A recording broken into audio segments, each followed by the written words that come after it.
Welcome to the VIEW Magazine's Rebel Justice podcast. This is the 7th podcast in this series about our campaign, Someone's Daughter. In this panel, which was recorded during Photo London 2021, I speak with Ivana Bacik and the co-founder of the VIEW, Farah Damji, about their involvement with Someone's Daughter and the criminal justice system. Someone's Daughter was shown at Somerset House. It is an insightful photography exhibition where leading practitioners take photos of women who have been involved in the criminal justice system. Some are survivors, some are lawyers, some are activists, and others are leading women in public life who take an interest in all of the processes. In today's episode, we'll be examining once again the actual reality of criminal law against women and how projects like Someone's Daughter could shine a light on this issue through the idea of art and photography.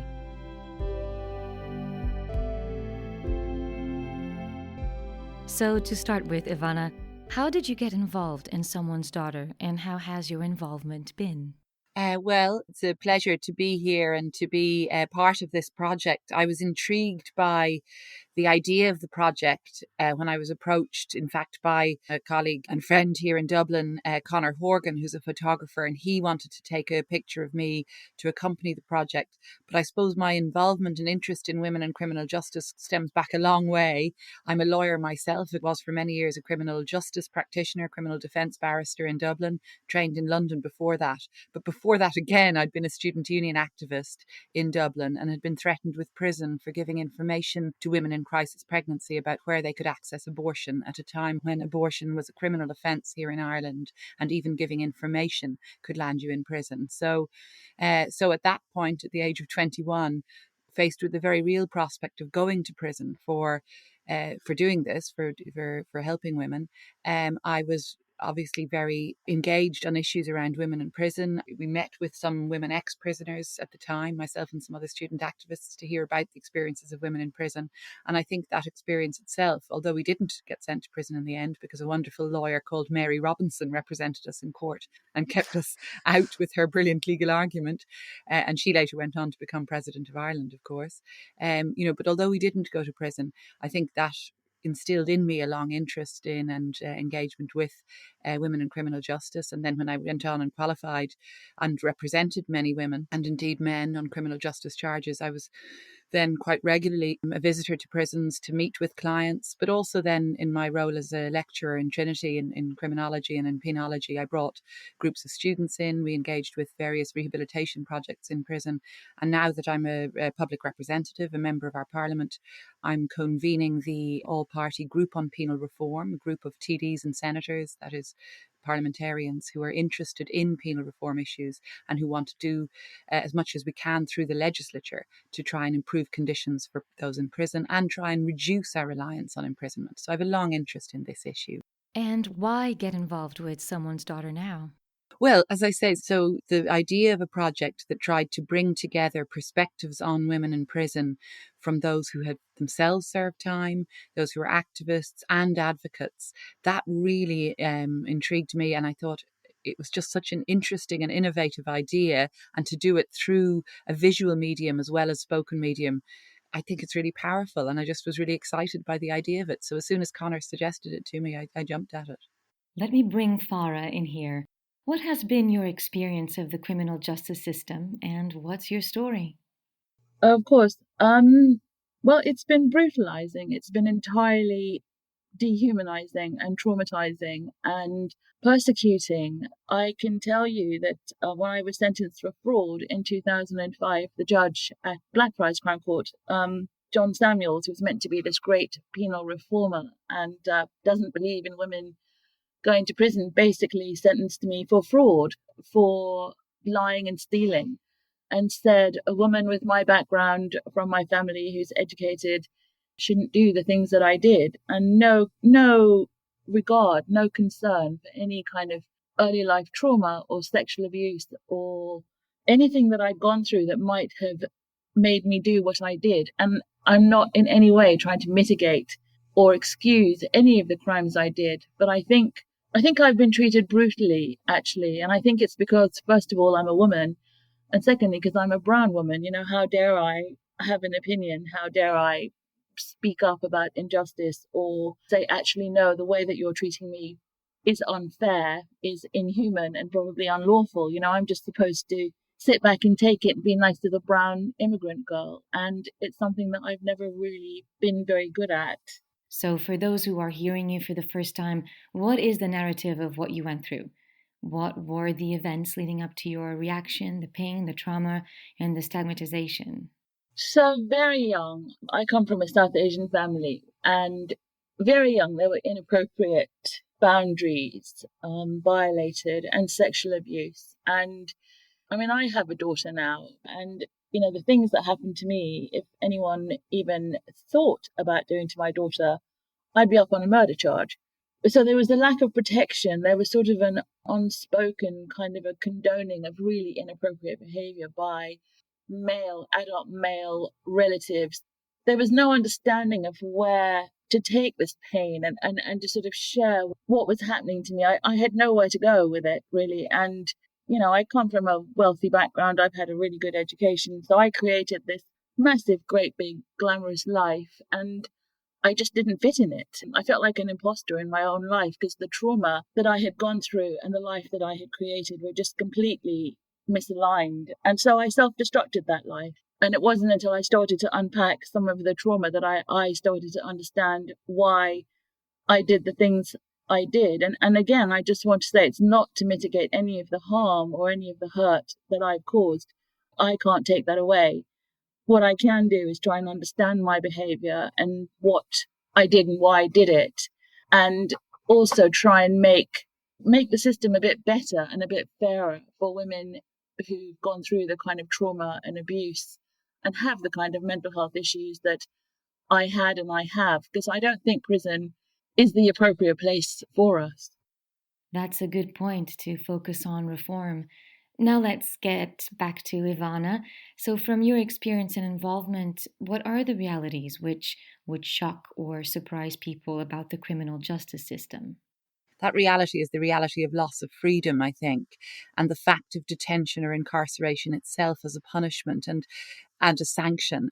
It's what always strikes me when I go into a prison, or indeed when I bring in students who've never been in prison before, is just seeing them experience that shock of being held somewhere against your, involuntarily. I think that's the grim reality of prison that makes it such a stark and, last resort punishment. And perhaps we don't often think of that, particularly if we see headlines about prison sentences and so on, that even 24 hours incarcerated against your will is a long, long time for most of us who've happily never been incarcerated or sentenced to prison.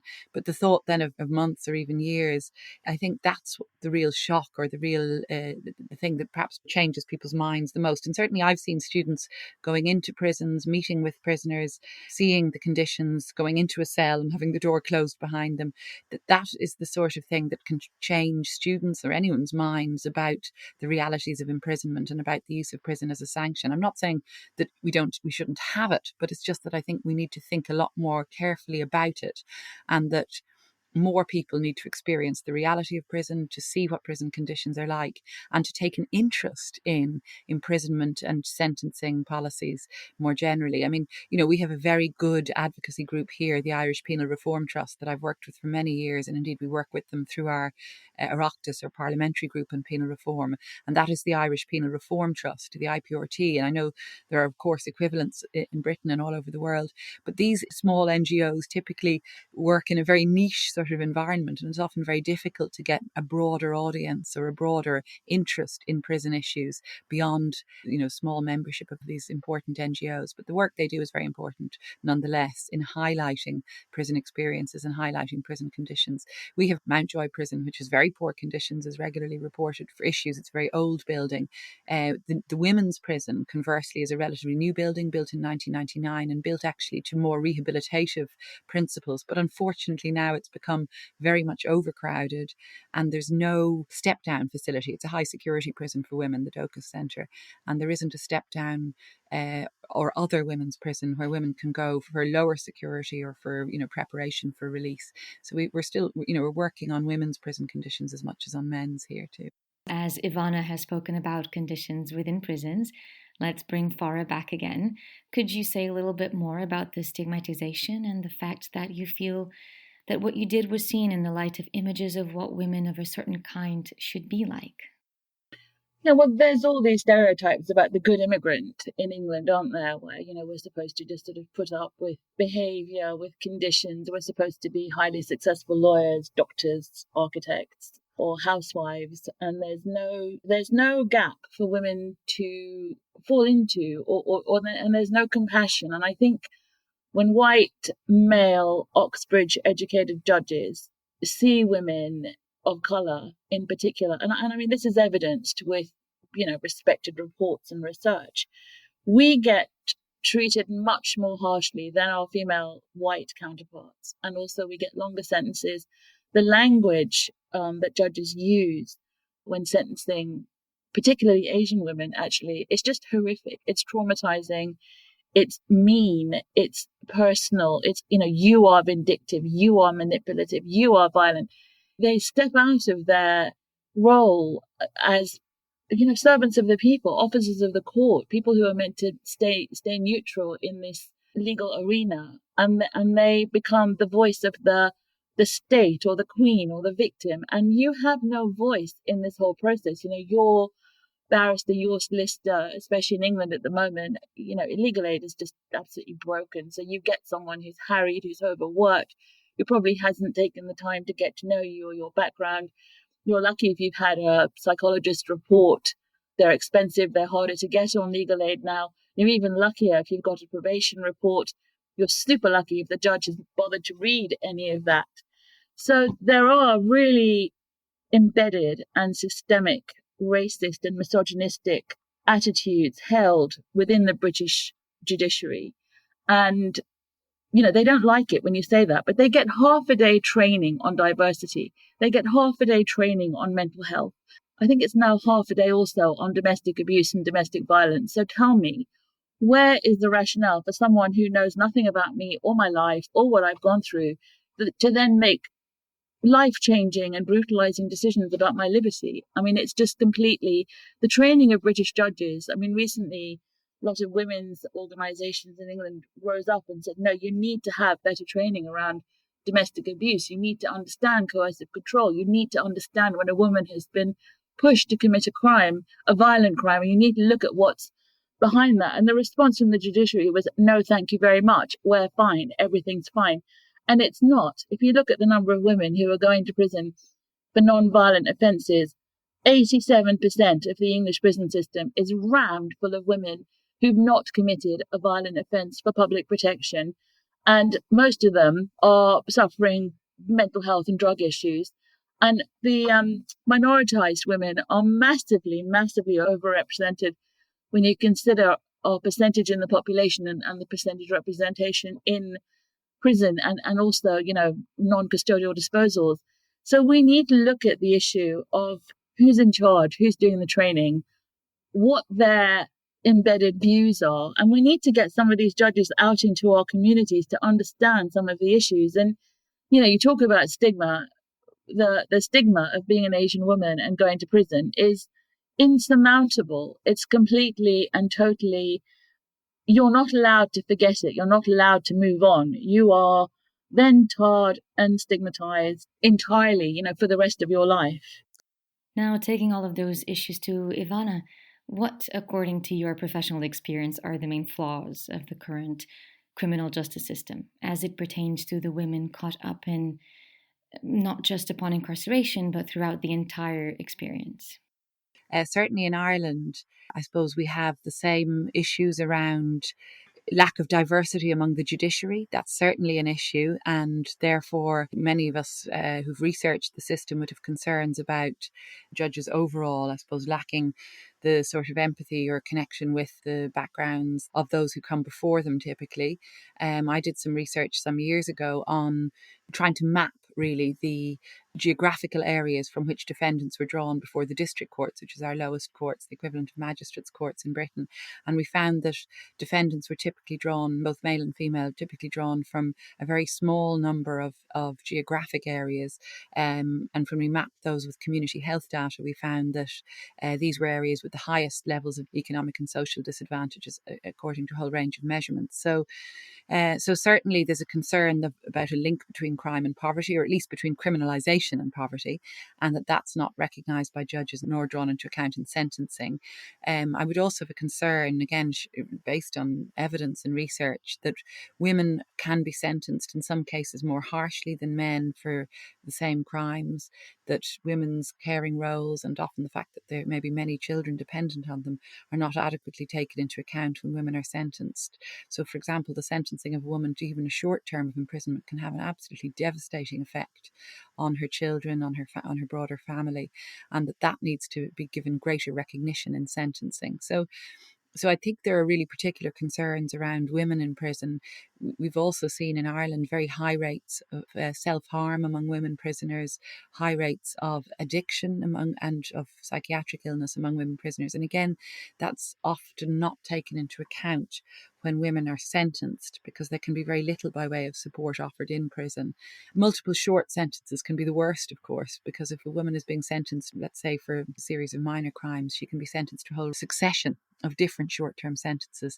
And that means that while there's, breakdowns in the supports outside of prison and breakdowns in care for her children, there's very little by way of sustainable rehabilitation on offer within the prison then, when you've got these very short-term sentences. So I would have quite a number of different concerns around the imprisonment of women specifically.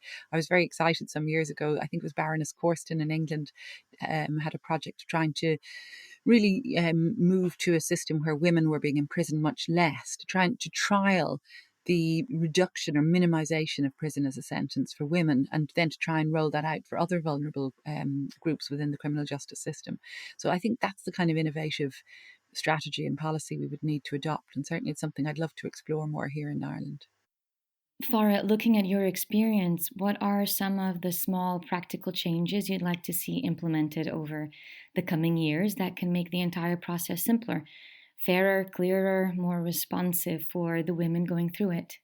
We have to start with prison as not being the default place for women to go. So Baroness Corston's report wanted better and more sustainable funding for women's centres, which women could attend and be basically monitored and do courses and sort of an alternative to custody situation. But we need to be really careful of that, because women's centres are now forming part of the justice system, and coercion is not they're basically an extension of the carceral estate. So we have to be careful about coercing women to having to do things or having to go to places. If there's no free will involved in it, then it's not really, I don't think it's going to work. And then there are also issues where mothers can't take their children to women's centres, and if you miss an appointment, you could be recalled to prison. So we need to look at that whole situation really carefully. I think we need to look at justice reinvestment, which is where you take the phenomenal £37 billion crime and justice budget in England and you reinvest it into community solutions. So you have better funded mental health services, you have more upstream intervention so that women can be diverted out of the criminal justice system. You have, there's all the buzz about trauma informed, but what does that mean? Trauma informed for who? You're already going to have a highly traumatic population in prison. Trauma then spreads, secondary trauma and vicarious trauma. So you're going to have a whole population of prison officers and governors and teachers and doctors who go into those prisons who are then being impacted by that trauma. So we need to look at just reducing the starting point has got to be, we shut down probably 11 of the 12 existing women's prisons, and we look at alternatives to custody. I mean, I think there's only 13 women in England who've got whole life sentences.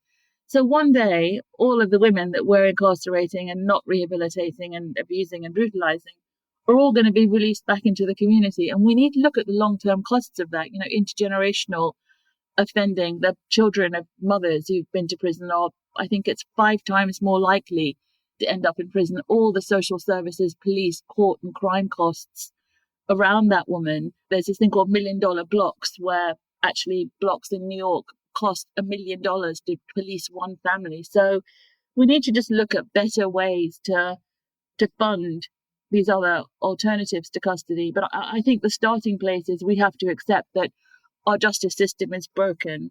The Irish justice system is pretty much based on the English one. I was in the Doka Centre when I was arrested here on a European arrest warrant last August, and it was brutalizing. It was horrible. There are women there who have really serious mental health issues who are not being looked after at all. You contact some of the organisations who are meant to be there. They don't understand the issues for women, as in England as well. And I think we just need to start by saying, who are we locking up and why? And do we need to? In whose interest is it? Are we just funding some huge criminal justice business, as more and more private companies like G4S and Serco and God knows who else gets involved in punishment for profit? Are we just funding a massive criminal justice enterprise? Is it public protection? Or is it just to punish and silence and oppress and pay these massive, public-private contracts? So we need to, as the public, look at who we're imprisoning and why, and look at much better funded solutions. But I don't think there is, unfortunately, kind of an inexpensive or a short-term way that we can deal with this. So, Ivana, let's put those points to you. Have you seen any evolution, either in the system or in people's thinking around it? What have some of the gains been, and what have some of the losses been? Well, I think that there have been some very encouraging and innovative programs, which I've seen over the years. When we talked about the Baroness Corston report here in Ireland, we had a really great project that ran for some time in the 1990s called the Connect programme, that was aimed at rehabilitation within prisons. It was partially run internally by prison officers and staff, but was coordinated by an external body, the rehab organisation here. And unfortunately, it was discontinued due to lack of funding, and well, due to all sorts of different issues around political decision making and withdrawal of funds. But that was the sort of innovative project that that can have real results. I think one positive here in Ireland, although we have lots of issues around prison conditions, as I've said, and around those in prison being drawn from disadvantaged communities and high levels of psychiatric illness and all of those issues. But one positive is that we have never privatised prisons here. So prisons are entirely public here.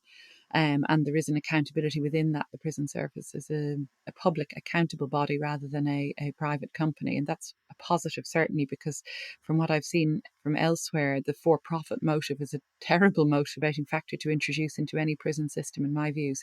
There are small-scale programs still running despite the discontinuance of the Connect program, and we see in the Doka Centre some positive programs as a good prison education system, but it's very piecemeal. And I think the overall critique is a lack of planning for release, the lack of sustainable supports being offered in prison, and a somewhat chaotic system of short-term sentencing. So really, for me, a lot of the focus, I think, for prison reformers should be on trying to ensure much less use of imprisonment at the lower level, in the smaller courts, in our district courts or in the British Magistrates' Courts, so that we see judges moving to use other forms of sanction beyond not imprisonment, where offences are minor, particularly where they're non-violent minor offences, and where judges contemplating, let's say, a prison sentence of 12 months or less. We did a report some years ago for the Oireachtas Justice Committee recommending that those sentences should be commuted to non-custodial sentences instead, because there really is a question about why judges are sentencing people to short terms of imprisonment where offences are minor, where they're non-violent, where there's no real prospect of rehabilitation on offer within the system. That it would be in the interests of victims, it would be in the interests of society to look at alternatives that would have less devastating impact on the lives of the individuals sentenced and would offer some prospect of rehabilitation as well. Farah, looking back, how do you feel about yourself, your narrative, and your life? How do you see yourself now, as a victim who's caught up in a system, as an activist, or as a survivor, even a perpetrator and advocate? What's your self-definition?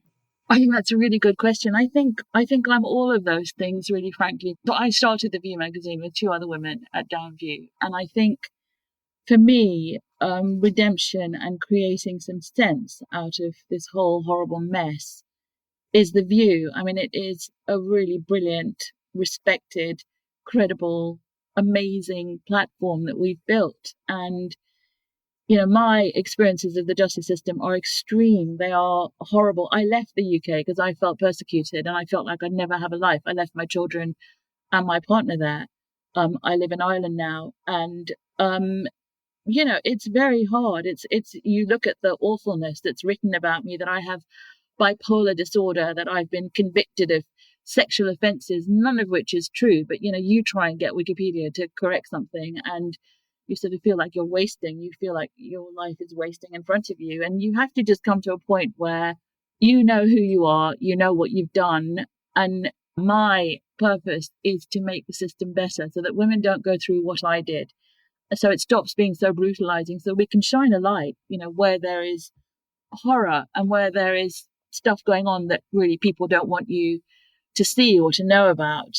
And I think that's my purpose now. And, you know, people say, oh, it's amazing, the VIEW's so great, you've built a platform, you've done this, you give these women a voice, you empower women.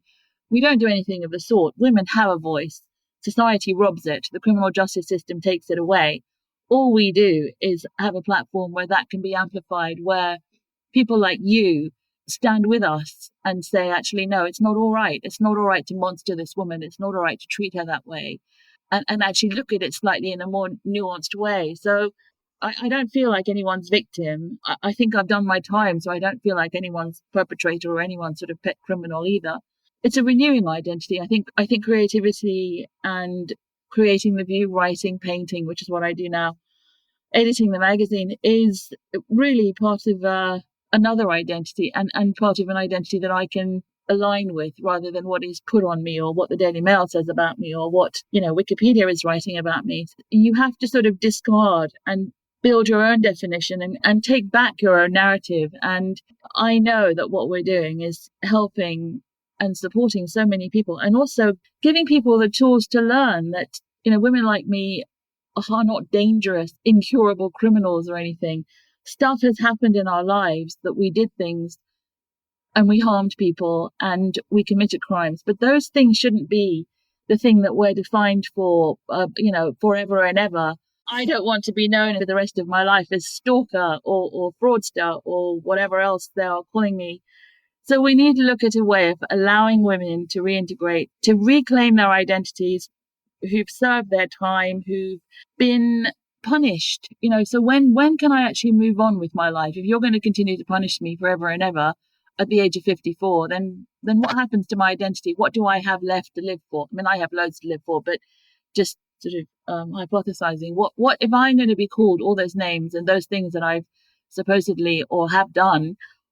What point is there for me to try and be different or try and do anything else if I'm constantly going to be defined by those awful things and those awful actions? So we need to refocus what we're doing and what justice is about and who it serves, really. Let's go back to Ivana and talk about someone's daughter. So how can a project like this raise consciousness about these issues? I think a project like this can have a really powerful impact because it invites people to engage with personal stories, with personal narratives. And that's often the key way to changing hearts and minds and attitudes for any experience. You know, we've come out in Ireland recently of two big referendum campaigns, one on marriage equality in 2015 and one on abortion rights in 2018. And, you know, I was very involved in both as an activist. And I think all of us who are involved in arguing and making the case for a change in the law to enable marriage equality to happen, to enable gay couples to marry in 2015, and then to enable women to access abortion in 2018, both referendums were successful. But key to both of those campaigns was ensuring that stories were heard, that personal experiences were shared, and that people were facilitated and supported in feeling empathy for those who were most affected by the law changes that we were looking for. The sharing of personal stories is such a powerful way of changing minds. So during the 2015 campaign, for instance, there were so many people who said, well, I'd never realised before, I'd never met somebody before who told me they were gay, who told me that they just wanted to marry the person they loved, that this was the sort of story that changed the minds of people who then voted overwhelmingly in support of marriage equality. And then again in 2018, who voted overwhelmingly in support of legalising abortion in Ireland, because again, they were hearing women's stories about crisis pregnancy, about the difficult circumstances or the particular circumstances in which they had made a decision to travel to England for abortion. Those stories changed minds and enabled people to feel they could vote to change the law, even if they personally didn't agree with abortion, even if they were influenced by Catholic Church teaching, which is of course very powerful here. They were still empowered to vote to change the law because they'd heard the personal stories, and those stories had had that powerful impact. So I think a project like Someone's Daughter works on the same principle. It's about engaging people in stories and sharing narratives and opening up a space where people can think differently about something like prison, which they may never have thought about before, may never have touched them directly, but yet they're hearing stories from women whose lives it has touched. Farah, as you are behind the VIEW magazine, which is of course behind the Someone's Daughter exhibition, why did you conceive of this idea of combining portraiture, photography, art, and women in the criminal justice system? Well, it's not just me that's behind it. There were two other women who I was incarcerated with at Downview who helped with the first issue, and are still very, very much involved in it. There's a whole other kind of business and governance side of it. For me, what's really important is that we reframe the way that we speak about, that we view, and that we portray women who've been involved with the criminal justice system. I think if we continue to just monster people and make them known by the worst thing they've ever done or what the Daily Mail says about them, it's dangerous, and I think it's harmful. I mean, self-harm rates in women's prisons at the moment are 3 times higher than they've ever been. Deaths in custody, which is basically suicide, are the highest they've ever been. And, we're just brutalizing not just these women, but their children, their communities, their families. We need to think about how we treat. And we also need to look at that really complex intersection of women who are in the criminal justice system, who've gone through abuse and trauma, and look at why they committed the crimes that they did. And I'm really proud that we're developing some amazing relationships with the Women's Aid Federation in England and in Wales, and the Ending Violence Against Women and Girls Coalition in England, who are starting to accept and finally understand that women in the criminal justice system are their sisters. They're not aliens. They're not, we're not sort of some foreign species or to be discounted or to be discarded or disregarded, but we're actually women who've gone through our own stories and our own narratives, and need to hold those up to kind of hold a mirror to society and say, well, actually, we're here. We're not going away. We can't be silenced. We're free. We can't be oppressed. And I think portraits and art, there's been millions and millions of words written about the female offender strategy and Baroness Corsten and Lord Farmer and the Bradley Review. And, since the Strangeways riots, there have been, I don't know how many millions of words written about reform in the criminal justice system. Nothing changes. And I think when you have women like Baroness Kennedy and Baroness Hale and Bianca Jagger and you and Ivana standing with women who've gone through the criminal justice system, I think it forces other people, I think it forces the viewer to alter his perception and to shift the focus on all of these women being someone's daughter and needing to be treated with compassion and humanity in spite of the crimes they've committed and what they've done or how we would like to see them. I think art is rehabilitative. I think creativity can take you out of really negative cycles and really harmful and self-destructing ways. The power of these portraits, each and every one just tells such an incredible story about the woman standing there and the photographer, who's involved in the process too. I mean, I'm really interested to see their reaction and how things flow from this. Now, just giving final last words to each of you. Start with Farah. What would you like the people listening to this conversation to do now? I'd like them to question what they read. I'd like them to look at the words being used in sentencing speeches by judges. I'd like them to really get involved as activists in our campaign, which is about raising awareness of the trauma and abuse that lies behind women who are in the criminal justice system. And I want them to demand, as citizens who are paying these extortionate, £45,000 a year to be in some horrible British prison, but I want them to start demanding accountability and saying to their MPs, actually, what we're doing is not working, and we don't want to pay for this anymore because it's not working. Reoffending is going up exponentially. It's, the systems that we have in place are not taking dangerous criminals off the streets. So what we're doing is failing. So actually asking for justice reinvestment, which means better mental health solutions, which means properly funded, non-coercive women's centres that don't work with probation, that don't work with the police, that are, safe havens for women to come to, where children can come, where they won't get recalled if they miss an appointment. And we need to start thinking much more creatively about how we can approach justice. We need to start asking very, very basic questions about what is justice, who is it for, who does it serve?